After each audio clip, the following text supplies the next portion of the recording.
The Ural 375 is probably one of the best military all-wheel drive trucks in the world from the Cold War era. It could easily handle off-road fields, deep snowdrifts, and even deep fords. The versatility of this vehicle was simply astonishing. It served as a flatbed truck, a tractor unit, and was used to transport personnel. Various superstructures and special equipment were mounted on the Ural chassis. So stay with us, and you'll find out how the Ural 375 was designed to become one of the most resilient trucks and even survive a nuclear explosion. Why did the appearance of this truck cause a rift between the teams of the two leading automobile factories of the USSR, ZIL and the Ural Automobile Plant? You'll also learn the exact depth of the ford that, according to military plans, the experimental prototype of the Ural 375 was supposed to cross, and how this event influenced the creation of the amphibious truck. But the story of this model begins in the mid-1950s at the Ural Automobile Plant named after Stalin in the city of Mayas. At that time, the team at the Ural plant had already been producing the famous Soviet ZIS-5 trucks for more than 10 years, which were actively used by the Red Army during World War II. Later, after the war ended, modernized models such as the ZIS-5M, ZIS 5.0, and Ural ZIS 355 were produced. But from 1958 to 1965, production of the newest and last model in this line, the Ural 355M, was established. The development of automobile manufacturing in Mayas was spurred by the German-Soviet War, when in October 1941, the troops of Nazi Germany were rapidly approaching Moscow. The State Defense Committee, headed by Stalin, issued an order to evacuate the industry of the Soviet capital to Central Asia or to the Ural region. In particular, the equipment and workers of the Stalin automobile plant were evacuated to two cities at once, Ulyanovsk and Mayas. In Ulyanovsk, assembly of ZIS-5 vehicles took place, while in Mayas, at an unfinished plant originally intended for the production of ammunition and aerial bombs, the manufacturing of ZIS engines and gearboxes was set up. For the first 2 years after engine production began, the plant was called the Mayas Automobile Engine Plant. But in the spring of 1944, the State Defense Committee renamed the facility to the Mayas Automobile Plant named after Stalin and issued an order to start production of ZIS-5 trucks. Overall, this truck, along with its modernized versions, remained on the plant's assembly line for more than 20 years. By the mid-1950s, it became clear in Mayas that no matter how much they modernized the ZIS-5, which was nicknamed Zahar, the vehicle was still technically and morally outdated. Therefore, putting the modernized Ural 355M model into series production was only a partial solution. It was necessary to develop an entirely new vehicle. And such a vehicle was created. Its rapid emergence was facilitated by the Soviet military, who, starting in the mid-1950s, were updating and expanding their fleet of military trucks.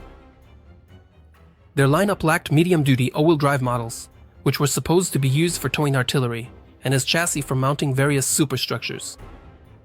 Initially, they considered building such vehicles at the Moscow ZIL plant, and the production of their then-current military truck model, the ZIL 157, was to be transferred to the Ulyanovsk automobile plant. But the Ministry of Automotive Industry opposed this idea, believing that transferring production would be a waste of time and money, and that the better option would be to start producing a truck developed from scratch at the plant in Mayas. Already on May 17, 1957, 18 engineers and designers from NAMI arrived at the plant in Mayas. They also brought with them technical documentation and a prototype NAMI 021 truck. It was this vehicle that was to become the basis for the future all-wheel drive truck to be produced at the Ural plant. To refine the design and bring all the tactical and technical characteristics of the vehicle in line with military requirements, a special design bureau was established at the plant, which included 18 NAMI employees as well as an equal number of local engineers and designers from the Ural Automobile Plant. The experimental NAMI 021 truck brought from Moscow turned out to be rather raw in terms of design and did not meet the military's requirements. Therefore, significant technical changes had to be made. They replaced the front axle from the GZ63, which was not unified with the rear and middle axles. They changed the design of the drive shaft joint and the steering mechanism. A rear winch was installed, complete with a power takeoff unit and a cable layer. It was also necessary to completely seal the engine and other important components of the vehicle, since the military required that the future truck be able to ford water obstacles with an incredible depth of 6 feet. At such an extreme level of submersion, the water would reach almost up to the driver's neck. In addition, they also changed the design of the transfer case and implemented internal tire inflation. In the NAMI 021 model, it was external. The most heated discussions arose around the shape of the bodywork. In the NAMI 021, it was rounded, like in regular civilian trucks, while the designers at the Ural plant suggested making it straight. They borrowed this idea from the famous American trucks, the Studebaker US6. This shape of the fender was, firstly, easier to manufacture, and secondly, much more practical. You could not only stand on a straight fender, but even lie on it, which made servicing the engine much easier. You take off the hood cover, lie down on the straight fender, put your tools next to you, and carry out the repairs. Overall, the work on creating the blueprints and the final design of the car lasted 3.5 months, from mid-May to the 1st of September 1957. And already in August of the following year, the first prototype car was produced, with the somewhat lengthy name Ural ZIS NAMI 375. The official presentation of the first two trucks took place on November 7, 1958. Later, the vehicles were sent for factory testing, where they demonstrated not entirely satisfactory operational characteristics and required some improvements. Special attention should be paid to the cabs of both Ural trucks. They were enclosed, all metal. This cab was from the ZIL 130 truck model, which was only being prepared for mass production at the ZIL plant in Moscow. Such enclosed cabs did not satisfy the military at all. This was because the truck was supposed to be operated in conditions where nuclear weapons might be used, and no one knew how the vehicles would behave. The military decided that in the event of a nuclear explosion threat, the vehicle should be placed in a trench, and to minimize digging, the cab needed to be collapsible, with a canvas roof. In this way, the height of the vehicle was reduced by 2 feet and 7.5 inches. Therefore, the next experimental trucks would have a new open cab with a canvas top, a folding 2-section windshield, and removable side windows on the doors. The new experimental batch of 3 trucks, which now bore the shortened and simple name Ural 375, was ready in June 1959. 2 of the trucks had canvas roofs, and 1 had a fully enclosed metal cab. The factory produced the first 10 serial vehicles on January 31, 1961.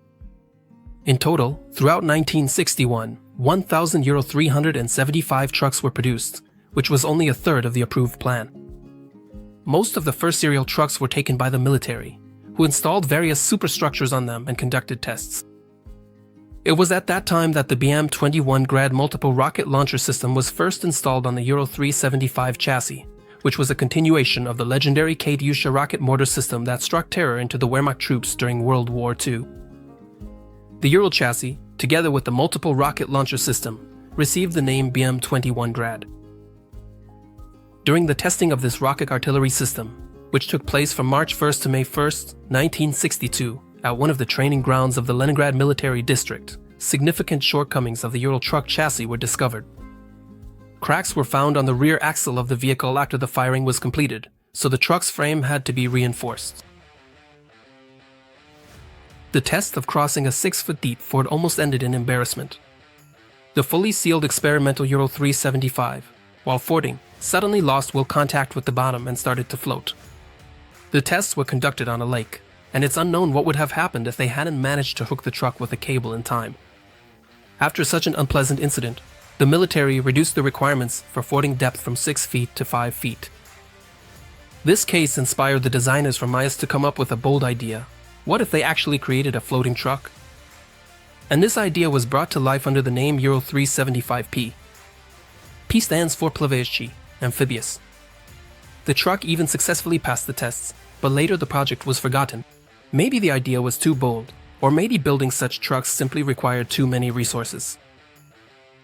Overall, putting it into mass production was difficult. There was a lack of technical equipment, modern machines, and tools. Most of the factory's production base in MIAS was already outdated and was only really suitable for making the old ZIS-5 trucks. That's why the launch of the Ural 375 into full-scale production was delayed for several years. And only on December 21, 1965, after the complete reconstruction of the factory, did the Ural 375 finally enter full serial production.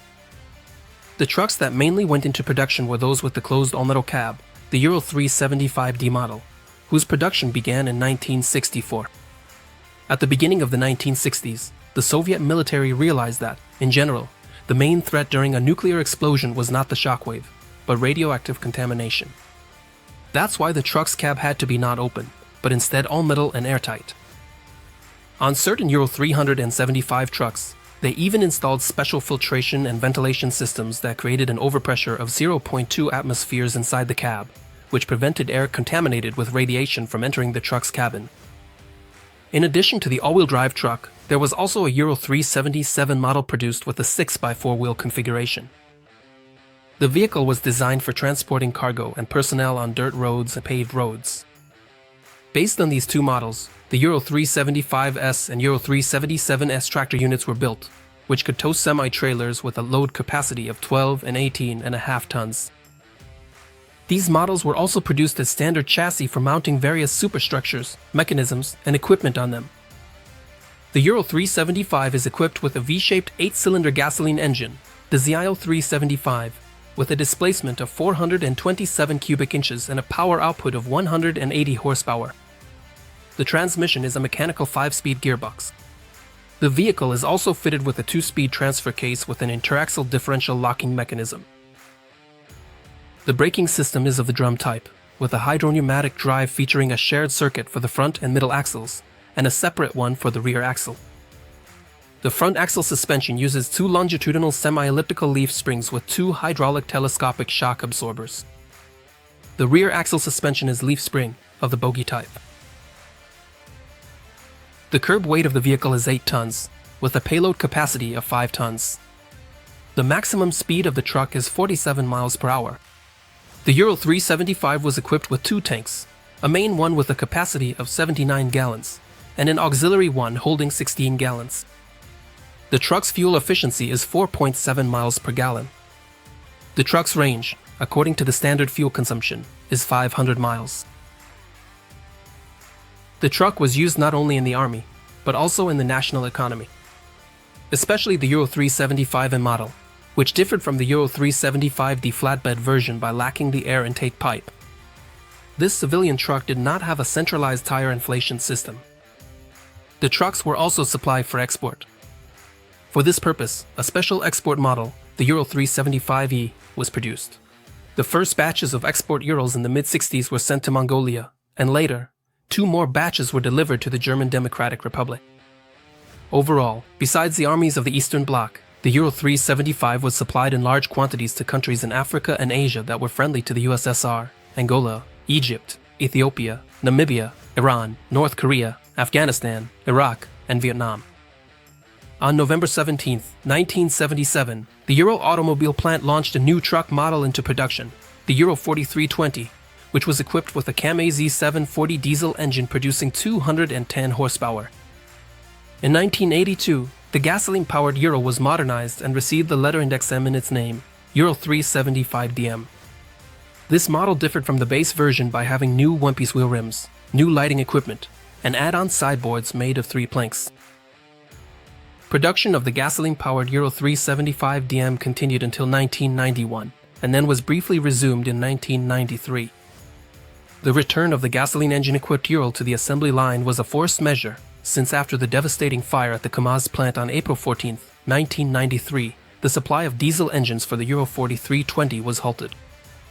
So, before a new diesel supplier was found, the Ural temporarily started using the well-known gasoline engines from the ZIL plant. In total, over 30 years, 110,000 Ural 375 trucks rolled off the assembly line at the Mayas plant. After production of these trucks ended, only the diesel Ural 4320 remained in the plant's model lineup. As for the Kamaz 740 engines, their supply was never restored. Instead, the Ural trucks began to be equipped with diesel engines from the Yaroslavl motor plant, 6-cylinder YMZ-236 engines with a displacement of 670 cubic inches and an output of 180 horsepower, as well as 8-cylinder YMZ-238 engines with a displacement of 907 cubic inches and an output of 240 horsepower. Since 2014, the trucks have been fitted with new diesel engines that comply with -4 Euro environmental standards.